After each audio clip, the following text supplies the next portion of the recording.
Hi all folks, this is Max from HighOnCameras.com, where we get on cameras every day. Anyway guys, I've been trying to make a new site that's feature my cameras and stuff. I get a ton of camera equipment, and that's another passion of mine, 4K cameras, since I use that to make HighOnAndroid videos. Anyway, all of that stuff will be on my new site called HighOnCameras.com, and also I do have a new YouTube channel called HighOnCameras that I will eventually put most of the cameras there. But for right now, for most of my main reviews, I'm gonna put it on my main channel. For those of you new to my channel, basically I've been using a ton of cameras. I started with Canon A7Rii like 4 or 5 years ago, and then I moved up to 60D, and then I moved up to GH4. I had two GH4s. That's when I upgraded to 4K. GH4 was an excellent camera, and then last year I bought two Sony A6300s, and before that I didn't really like Sony, but after using the Sony A6300, it's amazing what you can do with that camera. So a couple of weeks ago I upgraded to the Sony A7Rii, and my review is gonna be really focused as a YouTuber who makes 4K videos and somebody who wants a good travel camera. My review is going to be really focused on the 4K video aspects of the camera. So let's just go ahead and talk about the camera, what I like about it, what I don't like about it. Let's go do this, baby.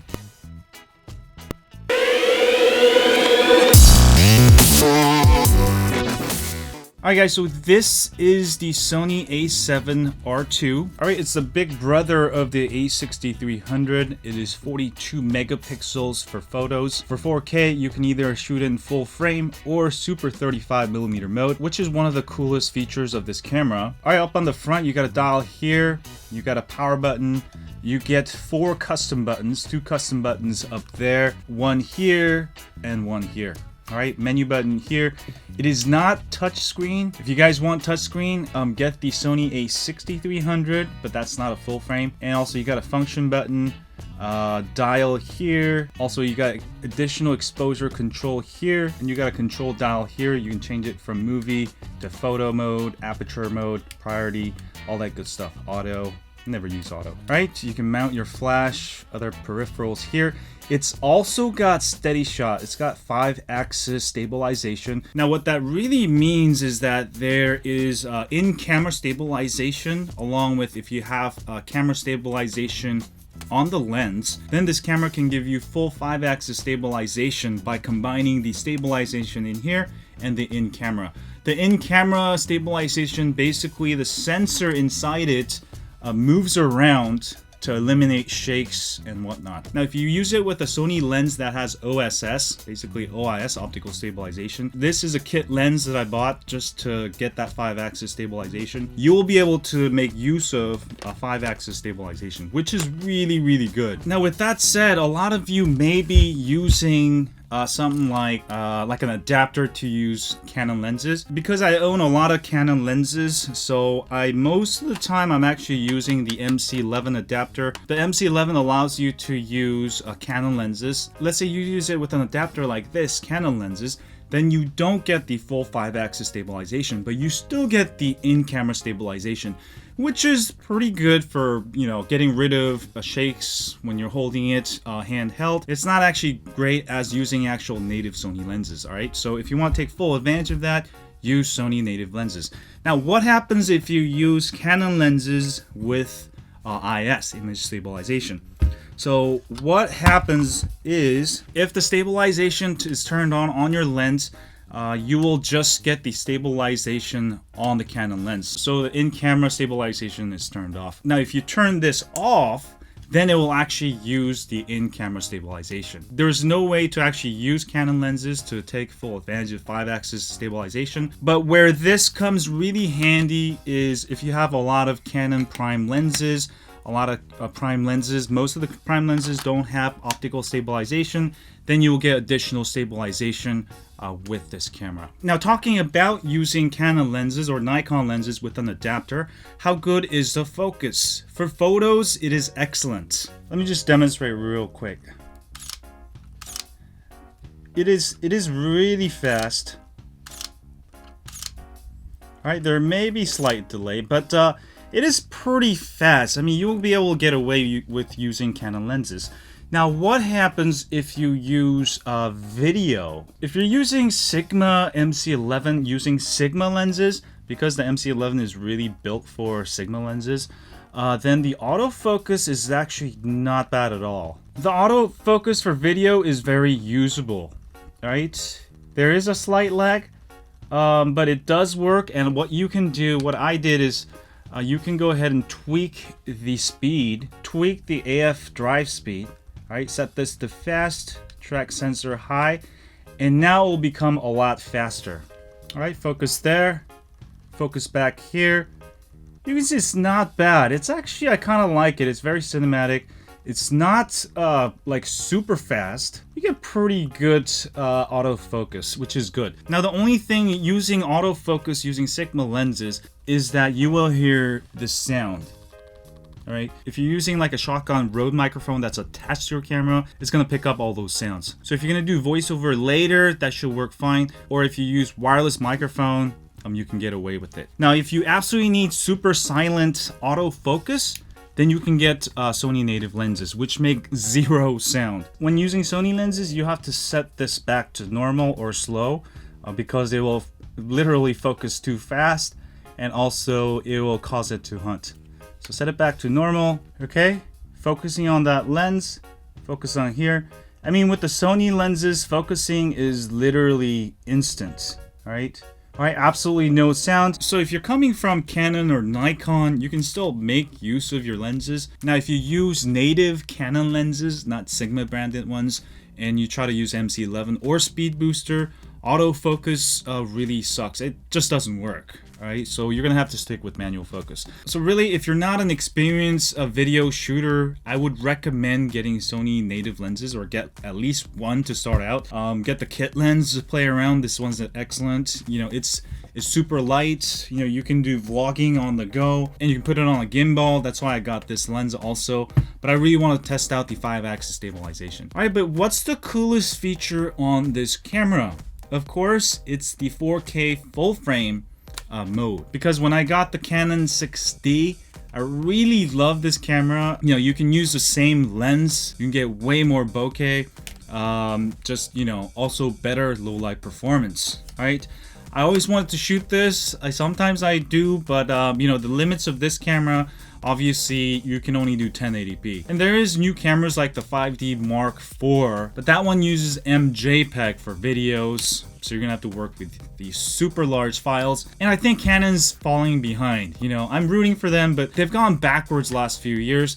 When like Canon 5D Mark III came out, when the 7D came out, they were offering indie filmmakers, videographers, a way to make very cinematic videos at much lower cost. Now Sony has really taken over with cameras like the Sony A7Rii II, the A6300, now the A6500. All those cameras, I mean, price to value, it kills Canon. But I'm still using Canon lenses. I'm sure one day they will offer something more competitive than Sony, but for right now, Sony, I think, is the way to go. Now, what's good at this camera? All right, let me go ahead and demonstrate with one lens.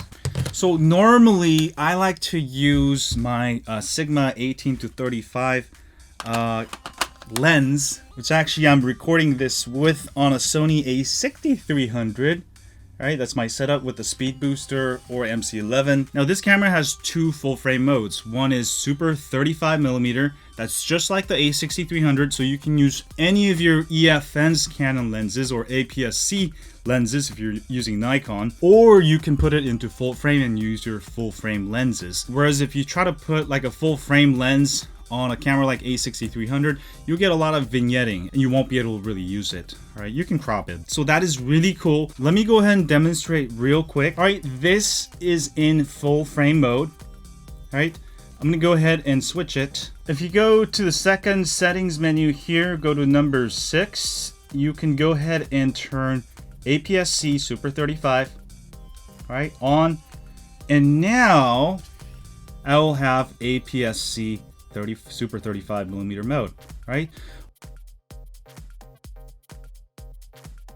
Now this is a Sigma 24mm, so in full frame, I'm getting 24mm. With the APS-C Super 35mm mode, this essentially becomes something like a 38mm. And that's still full 4K. It's just using different parts of the sensor, which is awesome. So when I go to CES, MWC next year, instead of carrying my 18 to 35mm, I'm gonna be able to carry one lens and get about the same zoom range as my 18 to 35, which is the highlight of this camera. It can do a lot of things. Okay, with that said, low light performance in full frame mode in 4K, unfortunately, is not good as in Super 35mm mode. I could probably go on all day about this, but basically it uses, I believe, 35 megapixels of the 42 megapixels to use full frame for 4K, all right, versus in Super 35mm mode, it oversamples 15 megapixels of the 42 megapixel sensor size. In Super 35mm mode, each individual pixel becomes bigger because you're using 15 megapixels. So in low light, you're able to get better image for video versus using 35 megapixel for full frame mode. So it's a little bit different from like a DSLR full frame camera. Now, if you want pixel to pixel, absolute best low light performance for full frame, Sony also has the A7S2, which I also bought. And this thing pretty much kills even more expensive cameras out there like the FS5, FS7 in low light. Comparing the A7S2, A7R2, A7S2 is pretty awesome. And I'll have a review of this also. This one, you don't really have the Super 35mm mode. But in terms of taking videos in good lighting conditions, both of these will give you the same results, while this one also gives you Super 35mm mode. As far as low light performance in Super 35mm mode, it's about the same as the Sony A6300 or the A6500, which pretty much has the same sensor. So if you're on a budget, you want to get the best 4K camera, then I would go with the A6300 or the A6500 that's coming out. The only reason I got this because I want that full frame look, and being able to switch between Super 35 and full frame, that is a killer feature for me as a video maker. All right, another really cool feature of this camera and Sony cameras in general is that it has a clear zoom. All right. So I just told you that I can do APS-C and Super 35, and on top of that, what I can do is that I have this thing called clear zoom. All right, this is not exactly like digital zoom, but you get additional 2x zoom, which is very clean. You'll see it's very clean. It's a proprietary technology by Sony, but this will give you additional 2x zoom. So essentially with this one camera, I can go from 24mm to something like 38mm to something like 80mm, all in one camera. It's like having 3 lenses in one. All right, so they may not sound like much for some of you, but I mainly bought this for travel when I go to shows and stuff. Last year I brought the 18 to 35.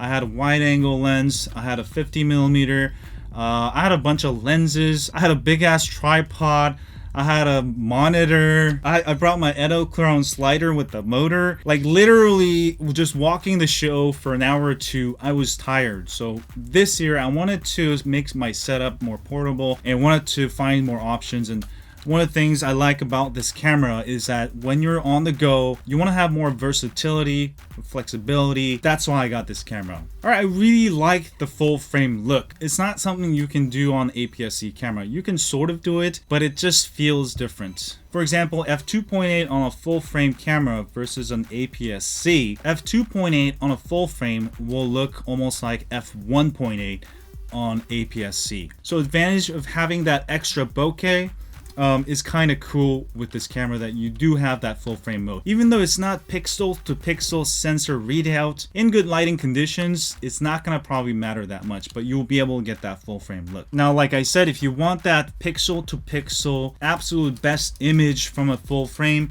I think this would be a better choice, the A7S2. All right, another thing I really like is that it comes with an HDMI lock, right? Like my GH4, one of my GH4, I went to MWC in Spain last year. I was using one of the monitors. It fell off. Ever since then, my micro HDMI has been broken. This thing is awesome. You can go ahead and just lock this in. right? And basically you can lock in your cable, right? So you won't have those problems. I mean, you can fix this, but you'll have to send it back to Panasonic or whoever made it, wait a few weeks. It's just a hassle. I never got to even fix it.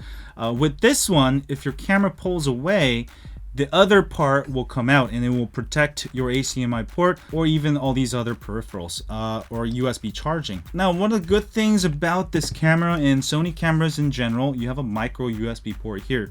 So you can actually recharge your phone using the micro USB port. And also you can even have a USB power bank and power the camera while it's recording using the micro USB. Now with that said, the battery is abysmally small. This is smaller than like all my Canons GH4.